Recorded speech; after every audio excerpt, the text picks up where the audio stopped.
સવાલ એ થાય છે અર્જુનભાઈ, આપણે ગઈકાલે પણ કહ્યું ને આજે પણ કહ્યું કે ક્યાંક ઘણા સમયથી ગુંગળામણ થઈ રહી હતી કોંગ્રેસ પાર્ટીમાં. અર્જુનભાઈ એ ક્યારથી એ શરૂઆત થઈ રહી હતી? કારણ કે અર્જુનભાઈ એક પાયાના કાર્યકર્તા કોંગ્રેસ પાર્ટીના, અનેક જવાબદારીઓ, એક દિગ્ગજ નેતા કોંગ્રેસ પાર્ટીના, કદાચ કોઈ ના હોય તો પણ અર્જુન મોઢવાડિયા હોય કોંગ્રેસ કાર્યાલય પણ કોંગ્રેસમાં જવાબ દેવા માટે. તો એવું શું થાય છે કે એવી કઈ ગુંગળામણ અનુભવી કોંગ્રેસ અર્જુન મોઢવાડિયા કે આજે તેઓએ કેસો ધારણ કર્યો છે? જો હું કહું એક કરતાં આ બાબતે તો કોંગ્રેસનું જે નેતૃત્વ દિલ્હીમાં બેઠું છે એણે આત્મખોજ કરવી જોઈએ કે 2015 સુધી અર્જુન મોઢવાડિયા આ જે રાજકીય લડાઈ હતી એમાં ફ્રન્ટ લાઇનના લીડર હતા.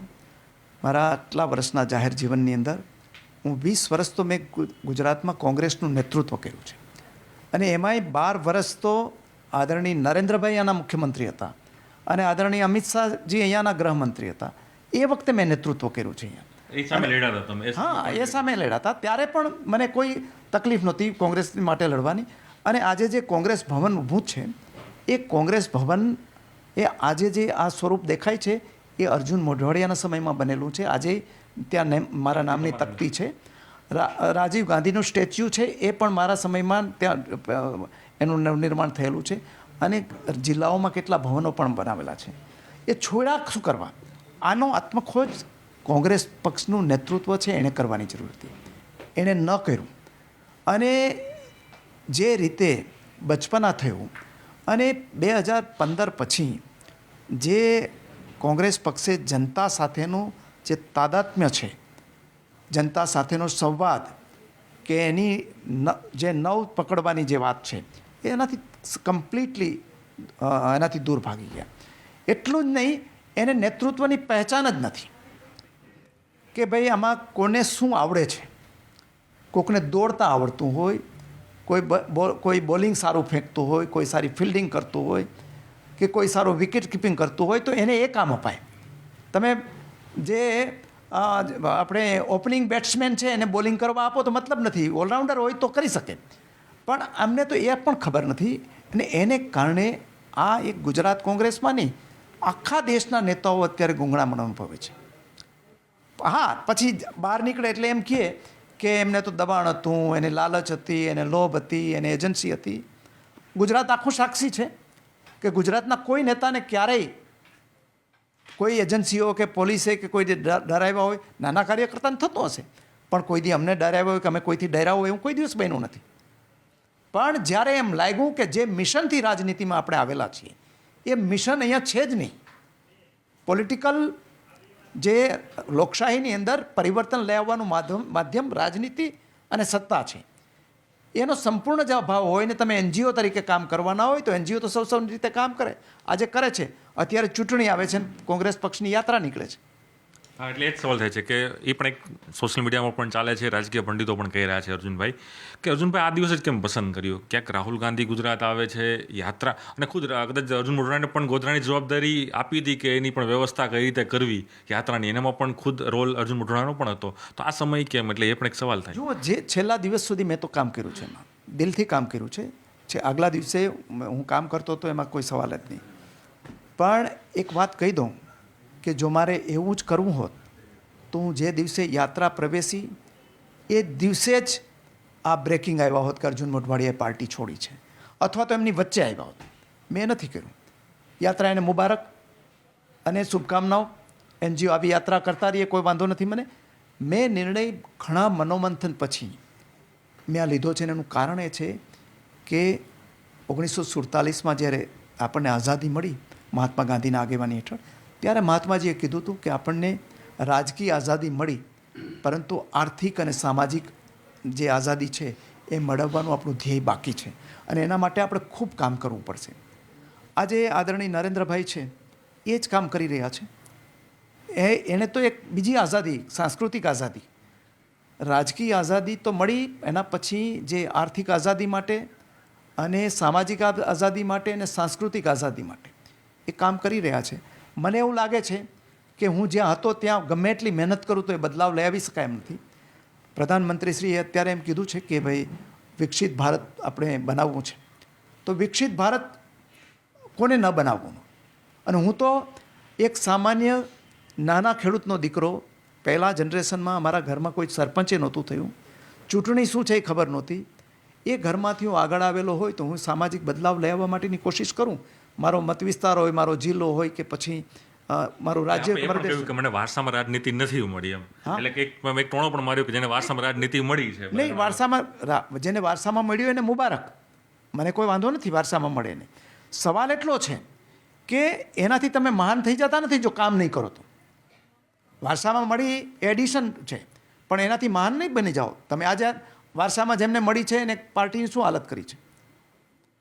તો એમાંથી આપણે અત્યારે જે બદલાવ લઈ આવી રહ્યા છે આદરણીય પ્રધાનમંત્રી નરેન્દ્રભાઈ, એમાં મને એમ થયું કે હું મારી પણ જે એક ભારતના નાગરિક તરીકે, મારા પોરબંદર જિલ્લાના નાગરિક તરીકે, ગુજરાતના નાગરિક તરીકે એ બદલાવ લઈ આવવામાં હું પણ આહુતિ આપું એમ માનીને હું મેં અહીંયાથી ખૂબ જ ભારે હૈયે આ પક્ષ છોડ્યો છે. મને બહુ સહેલું નથી. કોઈ આ માણસે કોઈના ઘરમાં ભાડે રહેતા હોય 10 વર્ષ પછી એ ભાડાનું ઘર છોડવું પણ અઘરું લાગતું હોય છે.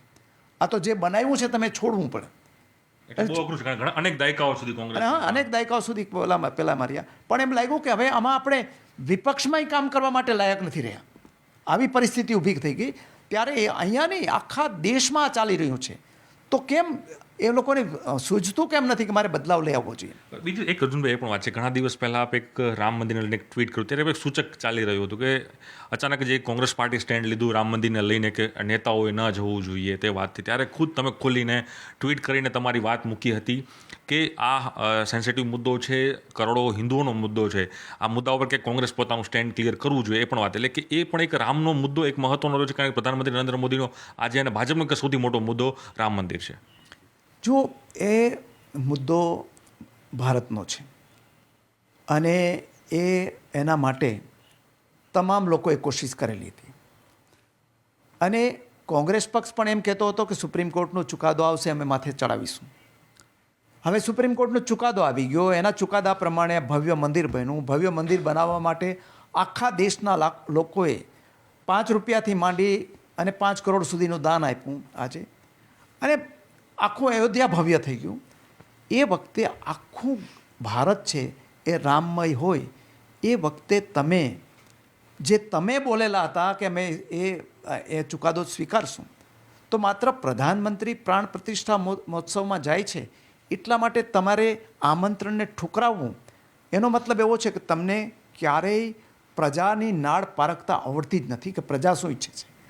સોમનાથનું મંદિર છે એ વખતે બનાવેલું હતું અહીંયા આપણું, અને એમાં એનું પ્રાણ પ્રતિષ્ઠા મહોત્સવ રાજેન્દ્ર પ્રસાદજી, બાબુ રાજેન્દ્ર પ્રસાદજી આપણા રાષ્ટ્રપતિ હતા, એણે કર્યું હતું.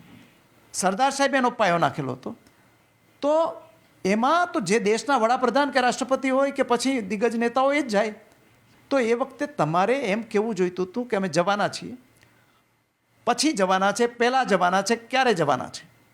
એને બદલે એમ તમે પ્રજાની ભાવનાને આહત પહોંચાડે એવી વાત કરો કે હું એ આમંત્રણને ઠુકરાવું છું, વી આર ડિક્લાઇનિંગ ધી ઇન્વિટેશન. તો એનો મતલબ એવો છે કે તમને જનભાવનાઓને આદર કરતાં આવડતું જ નથી. તમે અને જનતાનો જે મૂડ છે એની વચ્ચે જોજનોનું તમારે વચ્ચે ડિસ્ટન્સ છે. બીજી એક પણ એક વાત આપણે કરીએ, જે આપની પ્રેસમાં મેં સાંભળી કે નરેન્દ્ર મોદી અને અમિત શાહનો ઋણ સ્વીકારવું, કારણ કે સામે લડ્યા, સામે કામ કર્યું. તમે કહ્યું ખુદ ત્યારે મુખ્યમંત્રી પણ હતા, રાજ્યના ગૃહમંત્રી પણ હતા, છતાં પણ સામે વૈચારિક લડાઈ તમે જે તે સમય લડી. એટલે એક ઋણ સ્વીકારવાનું કામ થયું અર્જુન મોઢવાડિયાને આજે, કારણ કે એ સમય અને એ દાયકાઓ પછી આજે ભારતીય જનતા પાર્ટીનો કેસ આવે. એના માટે તો હું આદરણીય નરેન્દ્રભાઈનો ખાસ અને પછી આદરણીય અમિતભાઈનો આભાર માનું કે એની સામે મેં 12 વર્ષ લડ્યો છું. અને એની ઉદારતા કેટલી કે મને સન્માન સાથે મને કેસ પહેરાવ્યો અને પાર્ટીમાં લીધો. સન્માન એક કાર્યકર તરીકે મને જોયો. જે પક્ષમાં મને આ જે વોમ્થ કે ઉષ્મા છે એનો સંપૂર્ણ અભાવ દેખાતો હતો, એ ઉષ્મા ત્યાં આપી. એટલે હું તો એમનો આભાર માનું જ, કોઈ સવાલ જ નથી. બીજા કાર્યકર્તાની વાત જુદી છે, પણ હું તો ફ્રન્ટલાઇનમાં લડતો હતો. અને છતાં એનું વ્યક્તિત્વ કેટલું મોટું હશે કે ના, એમાં એની જે શક્તિ છે એનો ઉપયોગ કરીશું. મારી શક્તિનો આ લોકોને ઉપયોગ નહોતો કરવો, અને એને મારી શક્તિનો ઉપયોગ કરવો હશે કાર્યકર્તા તરીકે, તો મને કાર્યકર્તા તરીકે જોડ્યો. હું આભાર જ માનું ને, શું કરવાના માનું. આપણે એ પણ એક આભારનો એ પણ વ્યક્ત હોઈ શકે અર્જુનભાઈ. કદાચ લોકસભાના જે પણ 11 સીટો બેઠકો ભારતીય જનતા પાર્ટીની બાકી છે, કે પછી અર્જુન મોઢવા એ જ પોરબંદરની જનતા માટે એ જ વિધાનસભામાં ફરી ફ્લોર ઉપર પોતાના મુદ્દાઓ પોરબંદર માટે, અને ત્રીજી વાત એમાં આવે છે કે શું અર્જુન મોઢવાડાને એના મતદારો એક કેન્દ્રીય એક મંત્રી તરીકે જોશે, કેબિનેટના મંત્રી તરીકે? પોરબંદર અને ગુજરાત અને ભારત અર્જુન મોઢવાડિયાને એક ભારતીય જનતા પાર્ટીના નરેન્દ્રભાઈ મોદીને સમર્પિત કાર્યકર્તા તરીકે જોશે. અને મને આદરણીય નરેન્દ્રભાઈ હોય કે આદરણીય અમિત શાહજી હોય કે નડ્ડાજી હોય કે પછી ગુજરાતના અધ્યક્ષ CR પાટીલ સાહેબ હોય કે પછી ભૂપેન્દ્રભાઈ હોય, એ મને જે કામ સોંપશે, નાનું મોટું ગમે તે, એ મારી કરવાની તૈયારી છે. મારી કોઈ એવી શરત નથી કે મને આ બનાવો તો જ આવે. હું આજે પણ ચૂંટાયેલો તો હું પોરબંદરમાંથી હતો, પોરબંદરની જનતાએ મને ચૂંટ્યો હતો, પણ કોંગ્રેસ પક્ષમાં મને કંઈ સામાન્ય કાર્યકર્તા તરીકે કામ કરવામાં કોઈ તકલીફ નહોતી થઈ, કમિટમેન્ટથી જ કરતો હતો. તો અહીંયા તો મને આવકારીને ઓલો કર્યો છે. મારો અધિકાર નહોતો એની પાસે સન્માન માગવાનું, મને સન્માન આપ્યું છે, મને આજે માનભેર પ્રવેશ આપ્યો છે, ઉદારતાથી સ્વીકાર કર્યો છે. તો હું જે મારું કમિટમેન્ટ હતું એના ડબલ કમિટમેન્ટ અને ડબલ શક્તિથી અહીંયા કામ કરવાનો છું. છેલ્લો સવાલ. ઇલેક્શન છે, લોકસભા કાઉન્ટડાઉન શરૂ થઈ ગયું છે. ભારતીય જનતા પાર્ટીનો દાવો છે કે 26 બેઠક 5 લાખ મતથી પણ વધુ જીતવાનું, અને દેશની અંદર 400+ મોદીની ગેરંટી. હું તો એમ કહું છું કે આ પણ કોન્ઝર્વેટિવ ફિગર છે, એનાથી પણ વધારે.